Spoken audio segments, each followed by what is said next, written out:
Assalamualaikum, permisi Ibu. Waalaikumsalam. Duduk. Jadi perkenalkan, saya perawat Dwi. Jadi kali ini sesuai dengan pengkajian yang sudah saya lakukan kemarin ke rumah Bapak dan Ibu, saya akan memberikan edukasi kesehatan mengenai diabetes. Bagaimana kabar Bapak hari ini? Alhamdulillah baik, Nak. Jadi tujuan saya itu supaya Bapak, Ibu serta keluarga bisa mengetahui ini bagaimana cara merawat pasien diabetes dan untuk mencegah komplikasi yang dapat terjadi. Baik, saya akan bertanya kepada Bapak, apakah Bapak sudah rutin untuk meminum obat dan menjaga pola makannya? Masih sering lupa minum obat, Nak. Masih sering makan makanan yang manis juga. Saya juga masih sering bingung makanan apa yang bagus dan baik untuk kesehatan Bapak. Baik, nanti kita akan bahas ya. Jadi Ibu Bapak, ini sudah saya sediakan leaflet yang bisa digunakan sebagai panduan Bapak dan Ibu.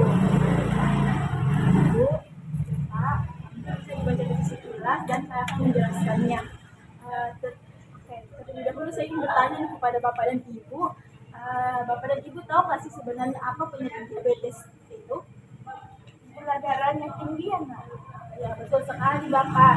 Jadi diabetes itu merupakan penyakit ataupun penyakit yang terjadi karena kenaikan gula darah di dalam tubuh kita.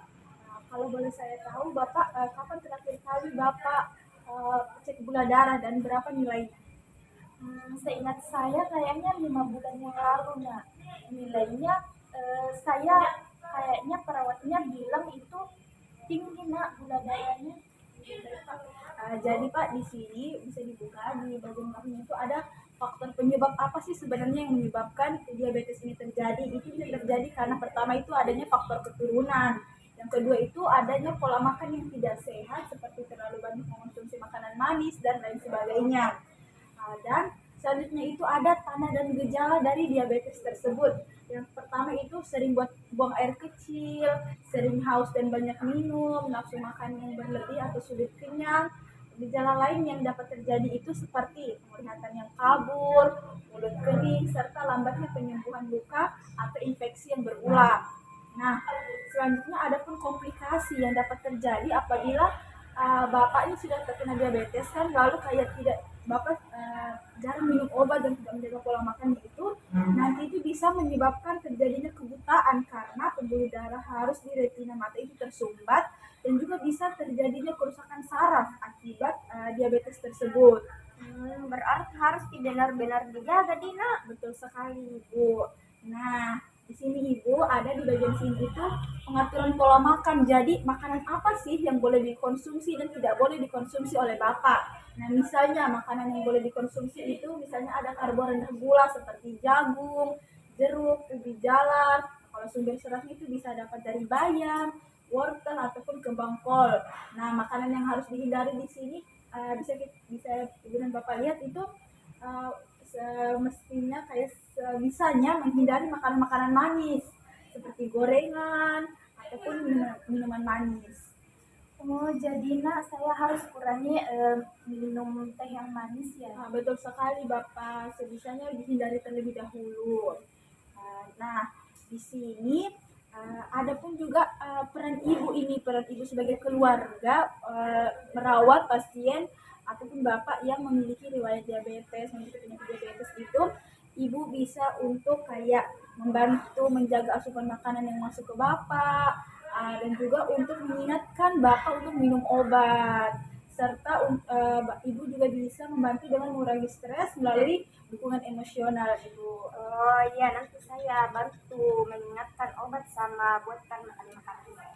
Ya, jadi begitu Ibu mengenai diabetes tersebut. Nah, kalau boleh saya tahu dari penjelasan yang sudah saya jelaskan, apa yang bisa Ibu dan Bapak pahami? Sepertinya saya harus minum obat saya secara teratur dan makan makanan yang bergizi ya.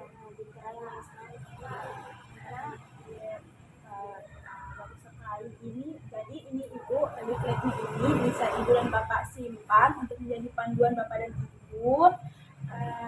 Dan juga Ibu, ini ada ini lembar checklist ibu. Nanti ibu bisa checklist ini supaya nanti bisa terkontrol jadwal minum obatnya bapak. Harus rutin nih bapak minum obatnya supaya gula darahnya terkontrol, supaya tidak terjadi komplikasi yang tadi saya sebutkan. Tapi ibu, jadi nanti mungkin bisa saya nanti komunikasikan lagi kepada ibu ya. Saya akan datang kembali dan saya akan mengecek apakah bapak sudah rutin meminum obat gitu ibu. Baik, mungkin itu saja ya ibu. Terima kasih atas waktunya. Saya permisi ibu. Ya, makasih Terima kasih. juga nak. Ibu. Gak sopan.